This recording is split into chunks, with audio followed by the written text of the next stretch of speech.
যে কজন তারকা ব্যক্তিত্বরা এরকম মায়াজালে আমাদের জড়িয়েছেন তাদের মধ্যে অন্যতম হলেন আজকের আয়োজনের সম্মানিত প্রধান অতিথি, অন্যতম প্রধান আকর্ষণ, জনপ্রিয় চলচ্চিত্র নায়ক, ঢাকা 10 আসনের মাননীয় সংসদ সদস্য জনাব ফেরদৌস আহমেদ।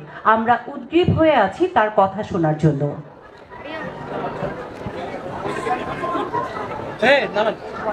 আপনি বলুন স্যার। না না, চলে যাবেন না, আমি দিক দিয়ে চলে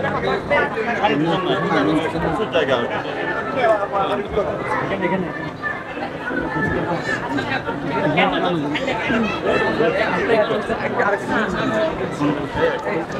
আমি বক্তব্য রাখার জন্য বিনীত অনুরোধ জানাচ্ছি আজকের এই আয়োজনে সম্মানিত প্রধান অতিথি, চট্টগ্রাম 10 আসনের মাননীয় সংসদ সদস্য, জনপ্রিয় চলচ্চিত্র নায়ক, ঢাকা 10 আসনের সম্মানিত মাননীয় সংসদ সদস্য জনাব ফেরদৌস আহমেদ। চট্টগ্রাম থেকে হলে মন্দ হতো না,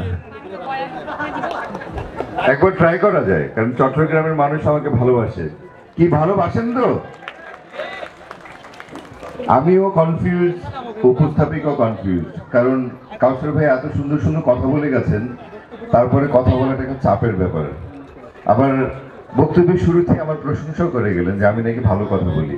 তো উনি তো আর কিছু আমাদের জন্য রেখে যায়নি, তার সেই সুন্দর কথা, সুন্দর কণ্ঠস্বর, অসাধারণ সব গল্প, অবিশ্বাস্য সব কীর্তি যেগুলি উনি করেছেন। কাউসার ভাইয়ের বিরাট বড় অ্যাচিভমেন্ট, 21 পদক পেয়েছেন। 21 পদক, এটাই হচ্ছে তারুণ্য। একটু জোরদার করা দিলে হবে কাউসার ভাইয়ের জন্য। আসলে তারুণ্যের কোনো বয়স হয় না। আমরা শিশু, কিশোর, যুবক, যুবতী, বৃদ্ধ, বৃদ্ধা, নানান বয়সের একটা মানে প্রিসাইসলি একটা সমীকরণ করতে পারি, কিন্তু আমার কাছে মনে হয় তারুণ্যর কোনো বয়স নেই। তারুণ্যটা থেকে সার্বজনীন, তারুণ্যটা থেকে ভেতর থেকে আসে, তারুণ্যটা থেকে যে আজীবন। এই যে কাউসার ভাইয়ের এতক্ষণ দাঁড়িয়ে দাঁড়িয়ে কথা বললেন, যদিও আমার ভীষণ তাড়া ছিল, তারপর আমি মন্ত্রমুগ্ধ হয়ে শুনলাম, কারণ এটাই হচ্ছে কি তারুণ্য। এই যে তার ভেতরকার তারুণ্যটা এতক্ষণ ছড়িয়ে দিল আমাদের মাঝে, এটাই হচ্ছে আমাদের অনেক বড় পাওয়া। আবারও ধন্যবাদ কাউসার ভাইকে। বিসমিল্লাহির রহমানির রহিম। সম্মানিত সুধী, আমি গভীর শ্রদ্ধায় স্মরণ করছি সর্বকালের সর্বশ্রেষ্ঠ বাঙালি, জাতির পিতা বঙ্গবন্ধু শেখ মুজিবুর রহমানকে, যার জন্য পেয়েছি আমরা এই স্বাধীন দেশ, আমাদের বাংলাদেশ, একটি লাল সবুজের পতাকা। বিনম্র শ্রদ্ধায় স্মরণ করছি সেই শহীদদেরকে, যারা ভাষার জন্য জীবন দিয়েছেন, যাদের জন্য আজ আমরা এই মঞ্চে দাঁড়িয়ে এত সুন্দর করে বাংলা ভাষায় কথা বলতে পারছি। পৃথিবীর আর কোনো দেশে ভাষার জন্য রক্ত দিতে হয়নি, পৃথিবীর আর কোনো দেশে স্বাধীনতার জন্য, একটি পতাকার জন্য এত ত্যাগ, এত রক্তের বিনিময় করতে হয়নি। বিনম্র শ্রদ্ধায় স্মরণ করছি 15ই আগস্টের বঙ্গবন্ধু পরিবারের, বঙ্গমাতা সহ বাকি যারা নিহত হয়েছে, শহীদ হয়েছেন, তাদের বুকের তাজা রক্ত এখনো ধানমন্ডির 32 নম্বর বাড়ির দেয়ালে, এখনো ধানমন্ডির 32 নম্বর বাড়ির সিঁড়িতে লেগে আছে। মাননীয় প্রধানমন্ত্রী দেশরত্ন শেখ হাসিনা আমার উপর আস্থা রেখে, বিশ্বাস রেখে বাংলাদেশের সবচেয়ে ঐতিহাসিক জায়গা ধানমন্ডি সহ কলাবাগান, নিউ মার্কেট, হাজারীবাগ, এই 4 থানার সম্মিলিত ঢাকা 10 আসনের নৌকা আমার হাতে তুলে দিয়েছেন।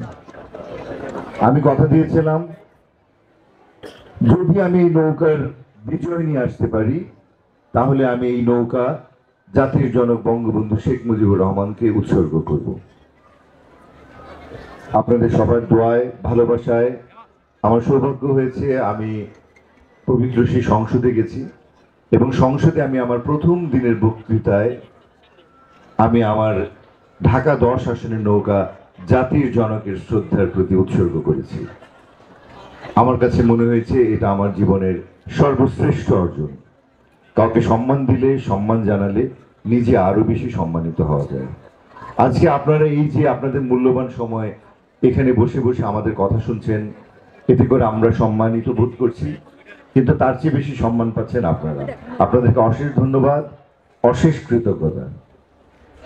বইমেলা এমন একটি মেলা, এমন একটি জায়গা যেখানে সর্বস্তরের মানুষ আসে, কিন্তু এক ধরনের মানসিকতার মিল থাকে, সমমনা মানুষ।